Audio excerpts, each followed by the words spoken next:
The Prime Minister of Malaysia is the head of the government of Malaysia. The Prime Minister of Malaysia is Datuk Dr. Ismail Sabri Yaakob since 21 August 2021, conducting the new government right now.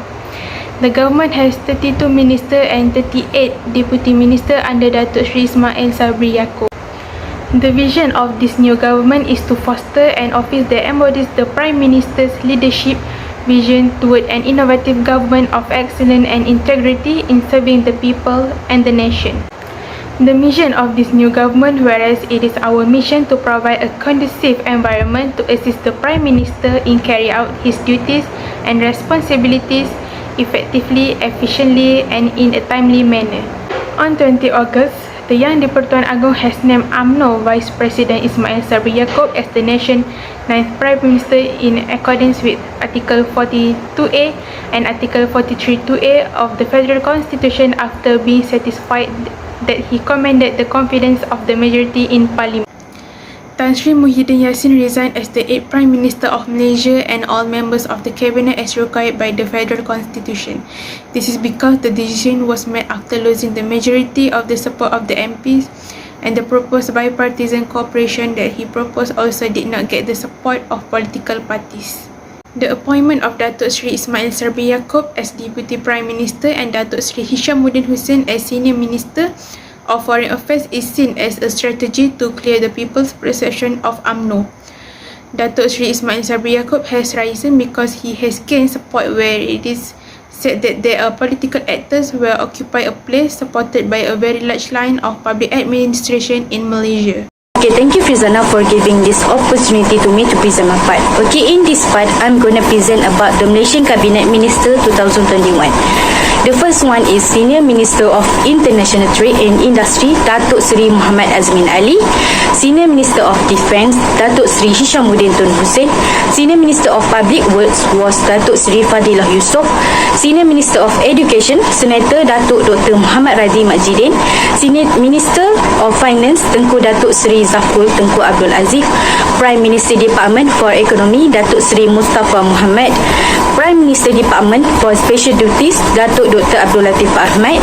Prime Minister for Department Parliament and Law, Datuk Seri Dr. Wan Junaidi Tuanku Jaafar. Prime Minister Department for Religious Affairs, Senator Tuan Idris Ahmad. Prime Minister Department Sabah and Sarawak Affairs, Datuk Seri Dr. Masimus Johniti Ongkili. Minister of Transport, Datuk Seri Dr. Wika Siong. Minister of Environment and Water, Datuk Seri Tuan Ibrahim Tuan Man. Minister of Human Resource, Datuk Seri M. Saravanan. Minister of Federal Territories, Datuk Seri Syahidan Kasim.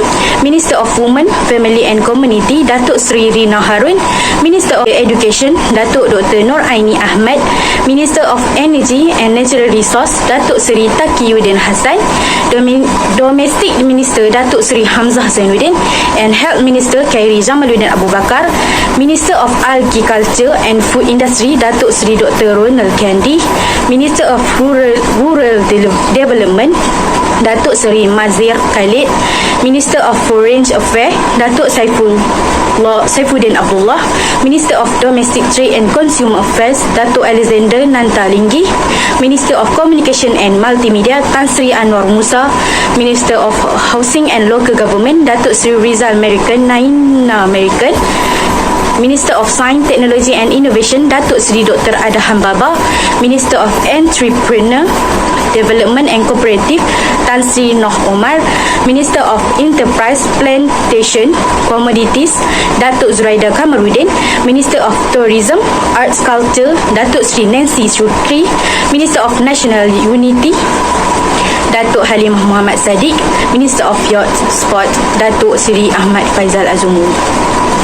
Okay, I'm going to pass this presentation to the next presenter, and it was Nur Atikah binti Zaiful Bahari. Ministry of Health in Malaysia is Khairi Jamaluddin Abu Bakar.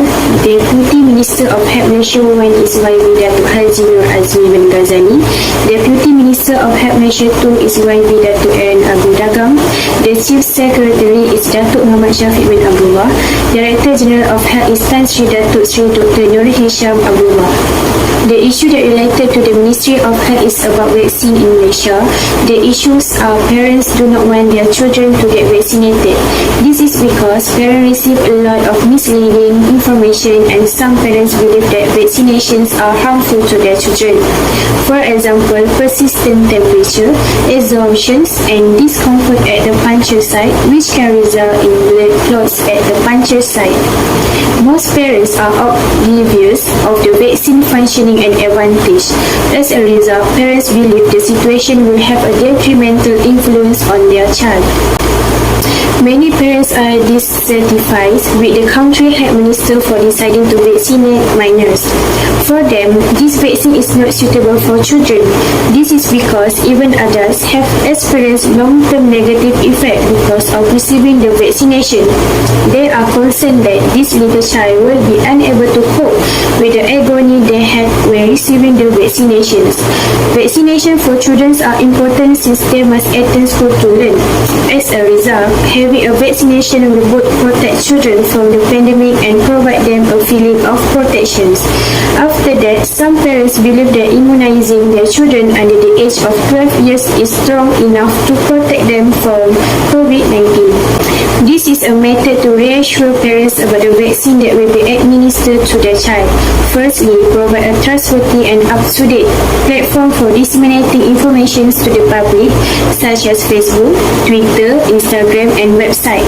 Secondly, children will have a better fit and healthy body both physically and intellectually once they have been vaccinated. This is since immunizations can improve a person's immunity. It is more difficult to become ill as one's immunity grows. Lastly, improve vaccinations understanding among parents. For instance, the contents of vaccination as well as the advantage and hazard of not being immunized. That's all for me. I pass the presentations for the next presenter. Thank you, Nautica. Now I'm going to continue to present my part. In this part, I'm going to present about the second issue of Minister of Home Affairs. The Ministry of Home Affairs is Yang Berhormat Datuk Seri Hamzah bin Zainuddin. Next, Deputy Minister of Home Affairs to one is Yang Berhormat Menteri Ismail bin Muhammad Said.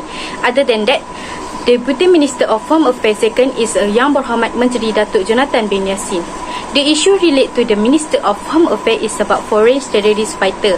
The issue is about foreign terrorist fighter and the effect on Malaysian immigration enforcement. During COVID-19 pandemic has made realm of counter-terrorism become the center of discussion globally. Moreover, now countries in South Asia are opening borders for international travel and providing opportunity for foreign terrorists to enter the country illegally.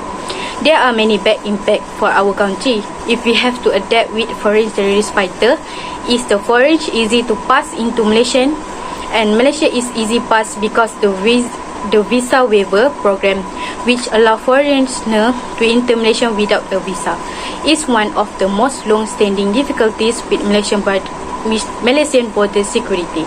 From here, it was shown that Malaysia is the one reason the terrorism group think that Malaysia as a transit point and safe haven. Malaysia remain a source transit point and to a substantially laser extent destination country for terrorism organizations such as ISIS, Abu Sayyaf Group, ASG, Al-Qaeda and Jemaah Islamiyah, according to the US Department of State Country Report on Terrorism 2019. As a solution for this problem, due to the security trade-off, Malaysian would carefully examine to choose whether or not continue which is visa-free policy. And the Minister of Home Affairs need to tighten the strategy on the spot area to prevent foreign fighter from entering the area of proposed maritime border in the three border area. The three border area was eastern state on Sabah, Philippines and Indonesia. Next, in the three borders area, there will be the many illegal activities carried out such as kidnapping, armed robberies, smuggling and rampant illegal maritime activities. There have been 40 attempt kidnapping of the coast of Sabah during 2018 and 2020. Activist group like Abu Sayyaf Group ASG, the Moro Islamic Liberation Front MILF, and Jemaah Islamiyah have long used to TBA as a base of operation. Lastly, The solution that Minister of Home Affairs has to be focused on illegal marine activities in the TBA should not be overlooked. Furthermore, other element that make it easier for foreign terrorists to enter and exit the country is the insider threat. The concern range for officer conspiracies and bribery to government employees being affiliated to terrorist organization, allowing hazardous person and human trafficking syndicate to flourish. In year 2016, Malaysia has to adapt and face with immigration scandal when it was start with immigration department suspend officer cost, the labs and it was security system. The suspect of officer doing the work by doing hack and found guilty by meddling with Malaysian immigration system. From that, they will help the terrorists enter the country by avoiding security and validity check of passport, and also terrorists doesn't have to check their name from database of international terrorism. Thus, the best solution for these factors was the Minister of Home Affairs should consider beefing up immigration service to ensure the existing process and officials are not jeopardized. Okay, that's all about the second issue, and I'm going to pass this presentation to the next presenter. The third issue is about Ministry of Education. The Minister of Education is the Honourable Minister Muhammad Razim Majidin since 30 August 2021. The Minister is supported by the Deputy Minister of Education who were Senator Dato Dr. Mah Hang Soon and Dato Muhammad Alamin. The issue related to the Ministry of Education is education during the pandemic, and the pandemic was impacting students. The closure of education institution caused educators and students to turn to online education, and the COVID-19 crisis prompted the development of a variety of creative distant educational approaches to substitute for in-class education. Hence, governments and educational institutions all across the world are collaborating to provide professional training programs for teachers, administrators and students via online learning. Furthermore, practical and training sessions, which are required components of several educational programs and must be delivered on campus while maintaining the safety of both teachers and students, are among the issues that challenge effective digital education.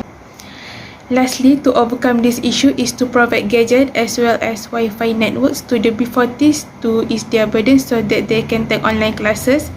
In addition, provide contribution to students whose parents have lost their sources of income and employment and plan to enter to the university in stage for students who have practical work and so on. Next, I would like to pass this presentation to the next presenter, which is Putri Suzila. Hi, my name is Putri Suzila. Okay, now we move on to issue 4, which is the Ministry of Finance. Alright, since 30 August 2021, YB Tengku Datuk Seri Zafrul Tengku Abdul Aziz has been the Minister of Finance. The Deputy Minister of Finance is YB Mosyaha Abdullah, and followed by the second Deputy Minister, which is YB Tuan Haji Yamani Hafiz Musa, back the Minister.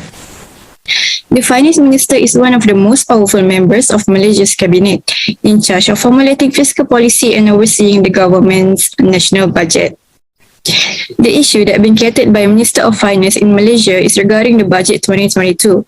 After a 13 days committee stage debate that began on November 22, the bill, which is the first budget under Malaysian Prime Minister Ismail Sabri Yaakob, was passed.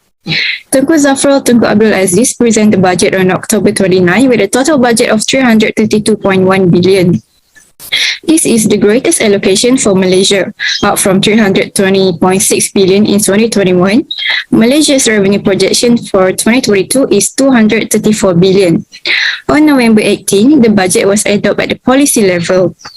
The budget focused on three main areas, which are citizens' well-being, resilient business, and prosperous and sustainable economy. There are three programs provided, which are the first program is to create and maintain jobs. With a budget of 4.8 billion, the government will guarantee 600,000 job possibilities by 2022 as a part of the Jamin Kerja Keluarga Malaysia initiative. Employers who hire Malaysians who have never worked before will earn a 20% monthly wage bonus for the first 6 months and a 30% monthly salary incentive for the next 6 months. The second program is the ease of doing business, a tax deduction of up to 300,000 on the cost of of upgrading and refurbishing commercial premises is proposed. A further tax deduction on rental charges of employees' lodging premises will be extended until December 31, 2022 for enterprise registered under a Safe at Work. And the third program is to make public healthcare more accessible. The government has set aside 32.4 billion for the Ministry of Health running and development costs. Tunku Zafrul note that this is the second greatest allocation behind the Education Ministry. A further 4 billion will be allocated to maintain the COVID-19 management plan, which includes supporting the immunization program. Okay, now we have come to conclusion.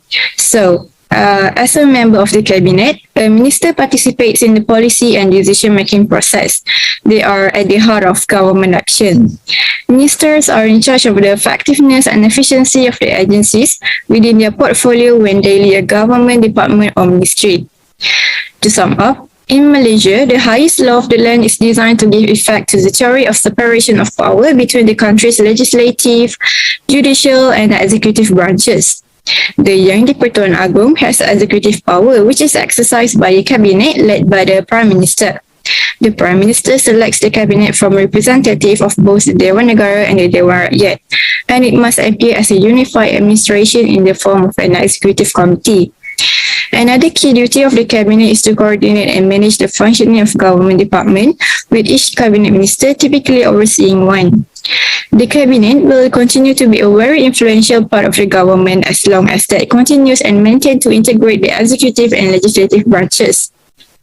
So, we hope that Malaysian ministries constantly plays a wise role in formulating development strategies for the country's development. Saya pernah menyebutkan bahawa kumpulan Daesh ini mempunyai suatu rangkaian dipanggil Katibah Nusantara. Ini adalah merupakan rangkaian yang diwujudkan oleh mereka yang menjadi pengganas untuk kepulauan Nusantara ini. Ya. Apa yang berlaku di Selatan Tai, berlaku di Mindanao dan berlaku di Jakarta, ya, di dalam kajian yang dibuat oleh Badan Perisikan mempunyai hubung kait.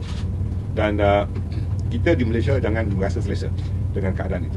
Ya. Pembunuhan Muhammad Wandi yang dulunya merupakan sebagai salah seorang koordinator untuk Katibah Nusantara ada kaitan dengan pengebuman yang berlaku di tiga-tiga tempat ini.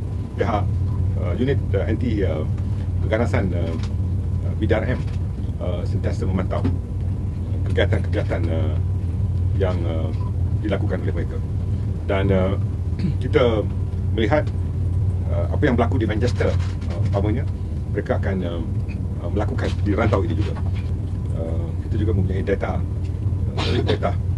untuk suspek ini senar Syah, dan kita telah menggunakan pemantauan melalui counter messaging center dan juga aplikasi terhadap APSS, Advanced Passengers Screening System. Datuk Yang di-Pertua, fokus pertama bajet, rakyat yang sejahtera. Bagi mendakap erat makna sejahtera, iltizam keluarga Malaysia atas ilham Yang Amat Berhormat Perdana Menteri memasang impian agar setiap daripada kita tersemai nilai keterangkuman, kebersamaan dan kesyukuran. Strategi pertama di bawah fokus ini ialah memulih kehidupan dan mata pencarian. Tumpuan kerajaan di bawah strategi ini adalah untuk meneruskan pemberian bantuan tunai langsung secara bersasar, memperkasa aspek pendidikan dan kesihatan awam serta terus menjana peluang-peluang pekerjaan. Pada tahun hadapan, inisiatif bantuan tunai langsung akan ditambah baik. Kerajaan akan memperkenalkan Bantuan Keluarga Malaysia atau BKM dengan beberapa pembaharuan supaya kumpulan yang benar-benar terkesan diberi lebih tumpuan. Pembaharuan ini telah mengambil kira cadangan yang diterima dari orang ramai melalui penerbitan kertas konsultasi awam berhubung penambahbaikan bantu rakyat. Oleh itu, untuk tahun 2022, BKM akan menyalurkan bantuan iaitu sebanyak RM2,000 kepada isi rumah yang mempunyai 3 orang anak atau lebih dengan pendapatan kurang RM2,500 sebulan. Pemberian bantuan ini merupakan peningkatan berbanding RM1,800 iaitu kadar tertinggi di bawah Bantuan Prihatin Rakyat atau BPR sebelum ini. Selanjutnya, maklum balas lain yang diterima turut menyentuh soal cabaran yang perlu ditanggung oleh ibu tunggal dalam menyara anak-anaknya selain warga emas B40 yang kekurangan simpanan persaraan dan tiada sumber pendapatan tetap. Sebagai pembaharuan untuk tahun hadapan, kerajaan juga akan memberi bantuan tambahan sebanyak RM500 lagi kepada ibu atau bapa tunggal yang mempunyai anak tanggungan dan berpendapatan bulanan sehingga RM5,000. Selain itu, bantuan tambahan sebanyak RM300 lagi turut diberikan kepada isi rumah warga emas.